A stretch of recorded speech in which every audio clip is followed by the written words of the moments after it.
Hello viewers, back to my channel. বর্ষাকাল মানে যখন তখন নামে অঝোর ধারায় বৃষ্টি।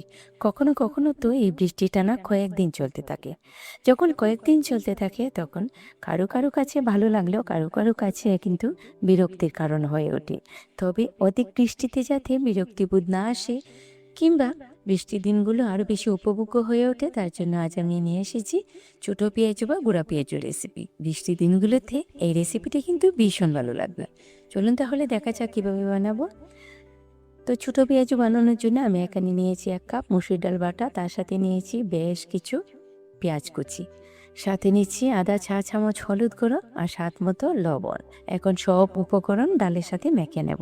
তবে পেঁয়াজটাকে এমনভাবে মাখতে হবে যেন ডালের সাথে ভালোভাবে অ্যাডজাস্ট হয়, মানে একটু নরম যেন হয়ে যায়। তাই আমি ছটকে ছটকে মেখে নিচ্ছি পেঁয়াজটাকে। আর ডাল বাটা যে পরিমাণ নেওয়া হবে, পেঁয়াজ কিন্তু তারটাকে ডাবল নিতে হবে, কারণ পেঁয়াজটা মাখার পর অনেকটাই মজে যাবে।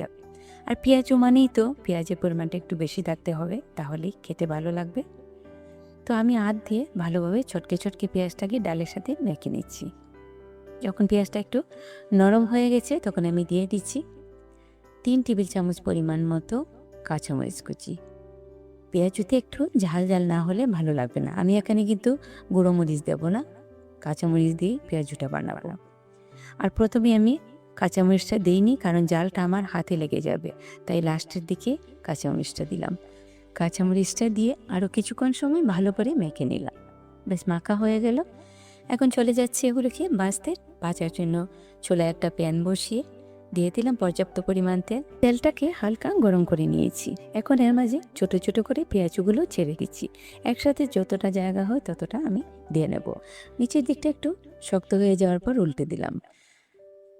বারবার উল্টাতে হবে না, এভাবে স্প্যাচুলা দিয়ে একটু গড়িয়ে গড়িয়ে ভাজতে হবে। এভাবে গড়িয়ে গড়িয়ে ভাজলে সব দিকে সমান করে মুচমুচে হবে। তো এগুলো ভাজা হয়ে গেছে, তেল থেকে এখন তুলে নিচ্ছি। পরবর্তীগুলো একইভাবে আমি ভেজে নেব। আর ভাজার সময় আগুনটাকে মিডিয়াম টু লোতে রেখে ভাজলে ভালো হবে।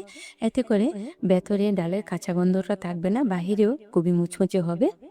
এই পেঁয়াজগুলো শুধু শুধু খেতে যেমন ভালো লাগে, তেমনি গরম ভাত বলুন, পান্তা ভাত বলুন, সব কিছুর সাথে ভালো লাগে। তাছাড়া মসুর ডাল যেহেতু অল্প সময় ভিজালেই নরম হয়ে যায়, তাই এই রেসিপিটি যে কোনো সময় তৈরি করে নেওয়া যায়। তো ভিউয়ার্স, রেসিপিটি ভালো লাগলে এই বর্ষায় বৃষ্টির দিনে অন্তত একবার তৈরি করে দেখুন। আশা করছি আপনাদের ভীষণ ভালো লাগবে। ভালো লাগলে ফ্রেন্ডদের সাথে শেয়ার করতে পারেন।